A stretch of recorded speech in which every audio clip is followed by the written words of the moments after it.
What is going on, Pats Nation? You guys already know who it is. Patriots Global back here with another video. As you can tell, we're back in the studio. We are back from Boston. Yes, your boy was officially in Boston for a couple of days. I believe I was there for days 7 and 8, if I don't have my days mixed up. Unfortunately, obviously, the last couple of days of training camp, those recaps have not been able to come out. One, because I was either traveling to Boston, which can be, about a 6-7 hour drive, traveling back, which is about the same thing. And then unfortunately, when I got to Boston, my hotel Wi-Fi just did not work. Like point blank was just not going through. Recorded a video, uploaded it for you. Audio didn't work. I was so stressed out. But we are finally back in the studio. And today I'm going to be doing something a little bit different. This is not a day recap, right? This isn't media notes. This isn't what media has been giving to us, and I'm recapping it for you guys. This is going to be my takeaways from what I personally sat down and saw at Patriots practice through 2 days. Now, these are notes that you shouldn't be hearing anywhere else. It should be notes that, for the most part, you're just hearing from me and things that I saw with my eyes, whether the media agrees, whether the media does not agree. Now, obviously, these might not be as in-depth as the media usually gets because obviously they're picking up off each other. But if you've been to Patriots practice before, you also know that the media sits in a tent and they sit at a position where they get to see the Patriots players walking into practice, but they also get a view of both fields because there's 2 fields at Patriots practice. On where if you're a fan, your spot isn't always consistent, and you also really are only able to see the one field. The second field is so far back that you really just cannot see what is going on to save your life. So without further ado, let's hop into today's video and get into what I personally saw from training camp.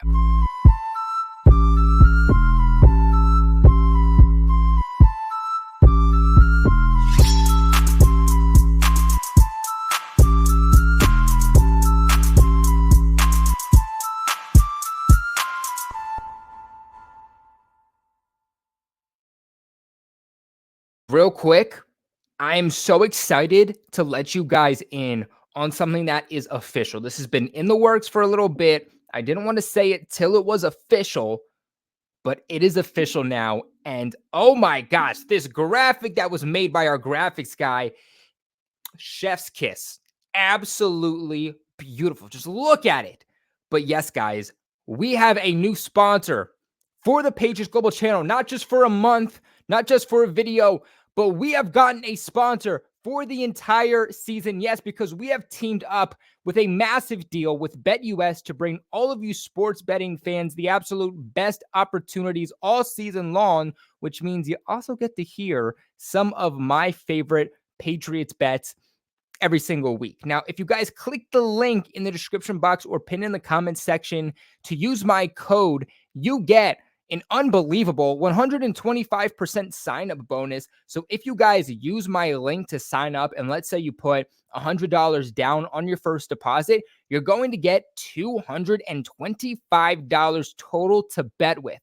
Now, not only does this give you guys an excellent opportunity if you are a sports bettor, but it also, guys, it massively supports the channel. And if you guys see me looking down, it's because I wrote some notes on this.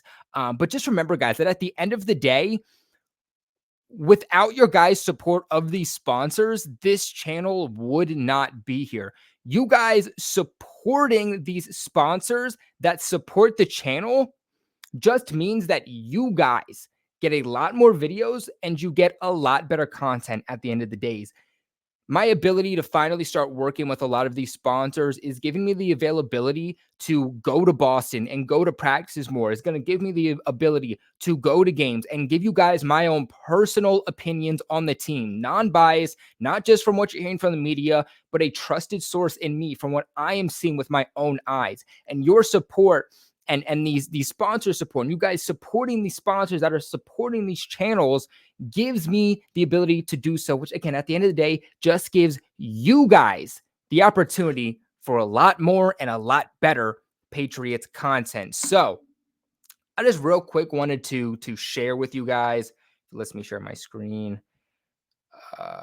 Yes, let's check and just make sure that's perfect here.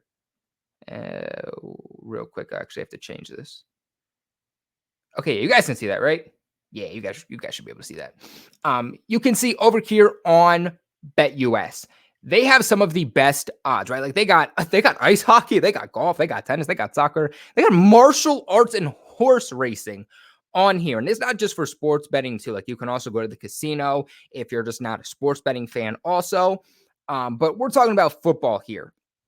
And one of the best things that I love is that you can bet on the preseason, but you can also bet on NFL futures, right? Like odds to win the AFC championship, divisional wins, who's going to win each division, who's going to have the least amount of wins, the most amount of wins, who's going to go with the longest streak without a loss for the NFL. So much different things you can do. But in a Patriots perspective, if we look at NFL futures here for division, we go to the AFC East.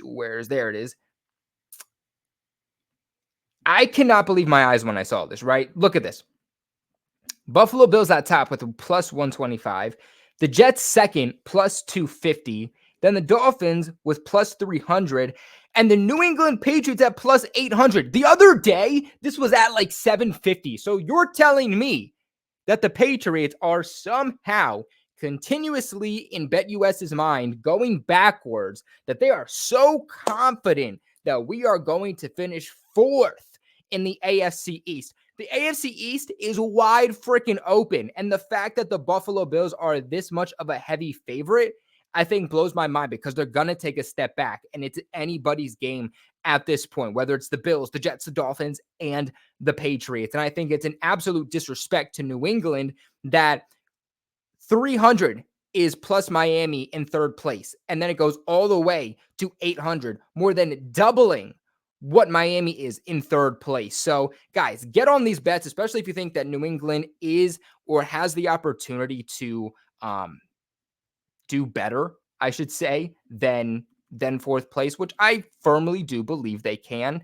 And then there was one more I wanted to share with you guys if it lets me. Click here on NFL futures. Boom, boom, boom, boom. Let's see, where is it?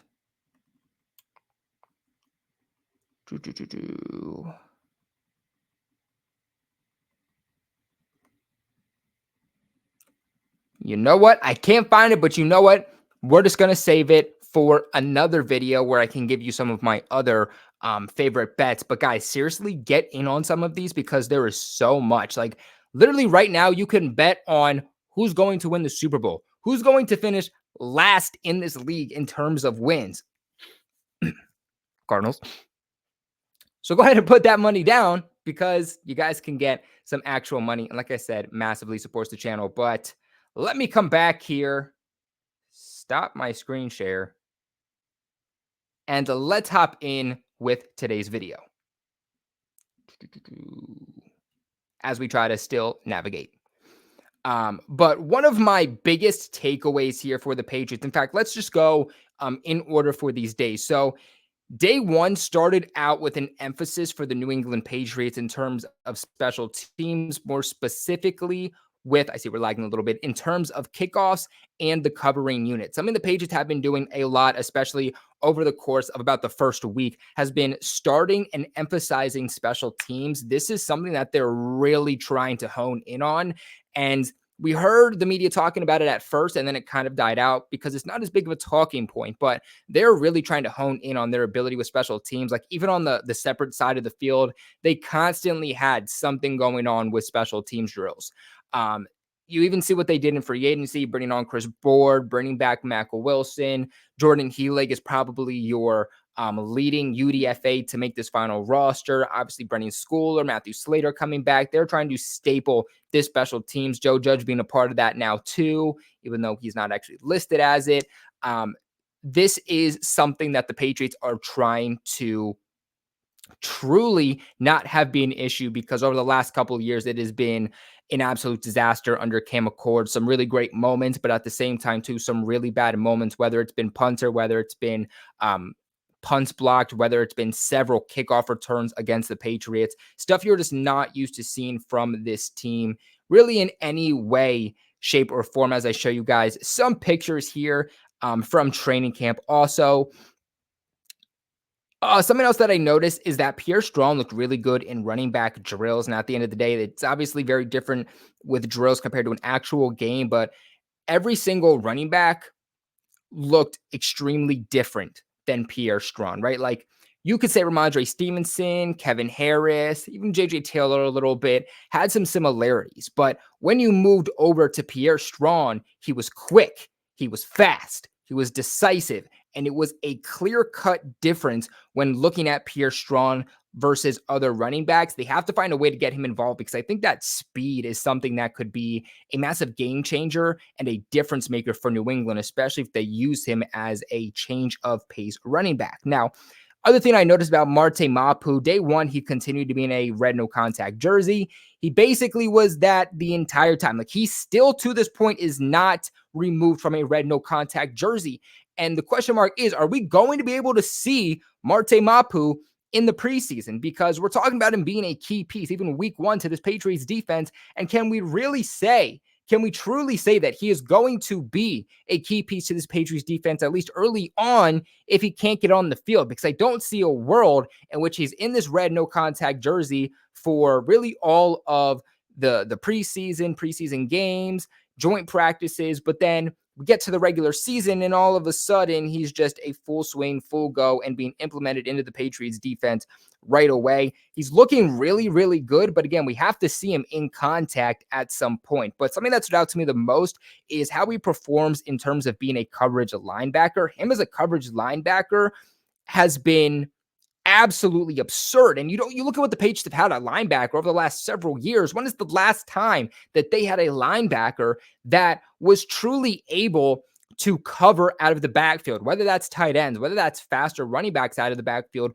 We've always had to have safeties playing hybrid linebacker to cover those guys, but Mapu might finally be the first guy that changes that for the Patriots. He had a really good pass breakup several times on Mac Jones plays as he rolls with the first team defense as a linebacker, works with the second team against Bailey Zappi as more of a strong safety, more of a nickelback, a corner on the outside, a little bit of the slot, and then working with the third team against McSorley as a free safety. So he's really just being utilized absolutely everywhere. Another thing that I saw is that Hunter Henry is standing out. And when the media said that this was a guy that is consistently getting looks, they were not lying. Mac Jones' favorite target right now is Hunter Henry. We thought that guy could be Bourne, and Bourne is stepping it up. But Hunter Henry has consistently had very good practices, whether it was in OTAs, mini camp, or training camp from the start of camp to where we are now. He's constantly been that go-to guy, that cover blanket for Mac Jones to go to. And whether it's in the short to intermediate route or whether it's in the deep part of the field, he is making plays absolutely everywhere. He's even beating some of the Patriots' top defenders. Day one, he was able to beat Jabril Peppers one-on-one with at least 2 steps. Speaking of tight ends, another standout here for me, Mike Gesicki, but not in a good way. I wrote down that Gesicki having every pass thrown his way in 1v1s have been broken up. This is a guy that when the Patriots were working in the red zone early on during training camp was very quiet, wasn't being utilized. And you have to ask yourself, well, why is he not being utilized? Because this is someone who should thrive once you reach the red zone, whether he's out wide as lining up as the Patriots X receiver, whether he's in an inline tight end. He's a guy that can be used in a multitude of different places, but wasn't getting any looks whatsoever when it came to the red zone. And in these one-on-one matchups, he's not using his height advantage, right? Like we've seen him several times while with Miami in double, triple coverage, being able to catch passes, but in one-on-ones, he doesn't seem like he's working with his height advantage, with his build advantage as a tight end to work through those contested catches, even when pads went on. And that's where I started to get a little bit concerned because Gesicki has been so quiet. Maybe he's just not a good performer when it comes to camp, but so far throughout camp, and even on these one-on-ones, he just has not gotten passes thrown his way. Even passes he should come down with, It just seems like he's not aggressive enough at the point of attack, and these are just consistently getting broken up. Like I said about Marte Mapu, I had at least 3 pass breakups from him in coverage with the first team defense against Mac Jones, going on 11 on 11s. Another standout for me was 86, which is Anthony Fursker. He's a guy that we haven't really heard about a whole lot. And when I got to camp, I was very surprised. Like, I was really surprised to see that Fursker was a guy that nobody's really talking about. We're talking a lot about Matt Sokol, which is understandable, right? Because, for me, I saw that Matt Sokol looked good, but I thought Anthony Fursker, to me, was standing out a lot more in terms of the passing game. And the media's really hyped up Sokol for his blocking ability, even getting involved a little bit in terms of the receiving game. So it looks like he's a very well-rounded tight end. But Fursker, in terms of receiving, it seems like the ball was just always finding him, not working with the first team, obviously, like Sokol's been able to from time to time. But he's a guy that if he can show out in the preseason, might make a push to try to make that third tight end spot, or at the very least be able to make the practice squad. So he's a guy, even really all parts of the field, short, intermediate to deep, even in the red zone, was constantly getting looks. Again, not with the first team, more with second and third, but still definitely a standout there for me. The Patriots, the first day, were working at the end of practice a lot in the red zone, and the Patriots offense was capitalizing. I don't know if they were just trying to show out because I was there or anything, but don't want to toot my horn. But those 2 days were the best practices that we've seen from this Patriots offense, arguably not even this offseason or last season, but in years. First day, there was a red zone touchdown to Parker, which led to Mac Jones dancing with Devontae Parker. Mac Jones was doing a little twerk, was doing a little gritty. I tweeted this out that I've not seen the Patriots dance and be this happy in practice in years. And you can just see the energy just vibrating from all these players. A few plays later, Mac Jones hit Juju Smith-Schuster with a touchdown toe tapping in the back of the end zone, which led to another dance. That video I actually have up on my channel, so go check that out if you haven't already. And then at the end of day one, Trey Nixon was able to finally start getting involved. The last few days of camp, Trey Nixon is finally hearing his name more involved, but he's always a guy that stands out in practice. I really wouldn't take anything away from this, but he had a red zone touchdown. But again, working with the third team offense at that point with McSorley. Moving on to a little bit more day 2 here. The Patriots were practicing a lot more with one-on-one run-stopping drills, like, the point where, okay, Pierre Strong, you're up. All right, Jelani Tavai, you're up. They throw the ball out to Pierre Strong. Pierre Strong's job is to essentially get away from Jelani Tavai, try to juke him out, press him. And Jelani Tavai's job is basically like it's a goal line drill, or essentially like it's just a toss-off. That's really what they were practicing a lot, and their ability to track the ball carrier down and be able to come down with the tackle. As I try to get some more photo. I think I showed you guys that photo already, so let me get some new ones up. Bryce Behringer, his hang time's different. The ball comes off his foot, different. And this was one of my big things heading into training camp was, okay, how are the Patriots going to look? Or excuse me, how is Behringer going to look after being out for so long? At the end of mini camp, was kind of inactive a little bit throughout OTAs. We don't know why. But it looked like Waitman was coming away with that job. I don't think Waitman can win this job anymore. Behringer being a rookie, Patriots using a draft pick on him, and just his hang times being in about the 5 seconds range, as where Waitman's still been in about the 4.8s, at best 4.9s. I think that Behringer at this point has pretty much won the job for the Patriots, consistently having 50, 60 plus yard punts each and every single time.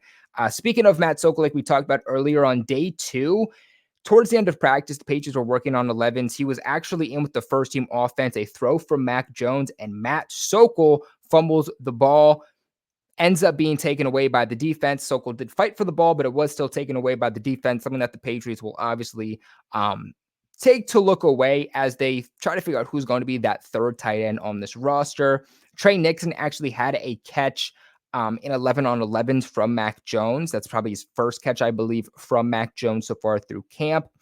Day 2, cornerbacks were wearing mitts on their hands. As we all know, this is a drill that they really like to run, Bill Belichick and the Patriots coaching staff, as it teaches these defensive backs not to hold. Because at the end of the day, it doesn't matter how good you are. If you're going to hold 50 yards down the field, doesn't matter how good your coverage was. That is now a 50-yard gain for your opposing offense. So those bits essentially make it so that they work their technique out and can can blanket coverage their wide receiver without having to grab onto them, resulting in a flag. So Mac Jones was picked off by Kyle Duggar in 11 on 11 today. It really wasn't a great pass by him. Bailey Zappi was later picked off by Phillips. So at the end of the day, the Patriots safeties have just continued to stand out all practice. Bill Belichick at one point actually yelled at Mac Jones to, and I quote, "get over here," after he threw that interception to Kyle Duggar. It looked like after that play, Mac Jones kind of just went on the sideline with his teammates, and Belichick yelled at him to get back over because he wanted to, what I at least saw, talk about that play. Now, Christian Gonzalez had a great stop today in terms of the running game, and also had a really good stop today on a screenplay. There was a screenplay that Mac Jones had through to Riley Webb, and Christian Gonzalez just comes up from the sidelines, tracks him down excellently for, it was either stopped at the line of scrimmage or stopped just behind the line of scrimmage for a loss. Either way, it was an excellent play by Christian Gonzalez, who had some up and down moments from when I was there for the first 2 days. Him going up against Devontae Parker was a back-to-back matchup. It looks like so far Christian Gonzalez is struggling a little bit more in the red zone, going up against these 50-50 dominating ball catchers. That's where he struggled the most. Other than that, he's been absolutely locked down. Kendrick Bourne also had a really nice yards after the catch touchdown from Bailey Zappi and the second team. Him and Juju were able to dance it out at the end. Ty Montgomery was also back day 2. He wasn't practicing. They said he was absent. I posted this on my Twitter that he was back, and everyone was like, well, the media said he's absent. He was technically absent because he wasn't participating, but 14 was there, and it was confirmed by Evan Lazar that 14 was there later on, but he just was not practicing. But this was the first day that we actually were able to at least see him at practice, despite him still not practicing, but he did have a knee brace on his knee from what I saw. Kendrick Bourne also had a toe-tapping touchdown from Mac Jones on day 2, or day 8, I guess you should say, that I was there. Mac Jones threw the ball in the back of the end zone. It was a corner route by Kendrick Bourne. He was just out of the end zone, but still a great toe-tapping reception there by KB. Something that they've been practicing a lot is toe-tapping and keeping in bounds. And these receivers have looked really, really good at it. Juju Smith-Schuster had another touchdown from Mac Jones in the end zone, resulted in more dancing. It seems like Juju's averaging at least 1 touchdown per day of camp. And then Booty made a really nice contested touchdown in the corner of the end zone from Bailey Zappi. He's a guy that started to stand out more. My first day I was there, it looked like he was finally standing out a little bit, but not too much, at least more from what we were seeing, because he was very silent to begin camp. But when it was day 8, he started to show out even more. With Tyquan Thornton not being there, Booty really made his presence appear. And now's going to be the question. What do? Do they trust Tyquan Thornton, or do they trust Demario Douglas and Booty? They're in a really tough position right now for wide receiver, but a really interesting aspect for us fans to look at and start talking and debating about. But these are going to be my thoughts, some of my notes, and overall takeaways from the 2 days, day 7 and 8, that I was at New England Patriots training camp. What are your guys' thoughts? Let me know in the comment section below. Remember to leave a big like on this video, and of course, subscribe to the channel for all of your New England Patriots news. I appreciate you guys for watching, and never forget, go Pats.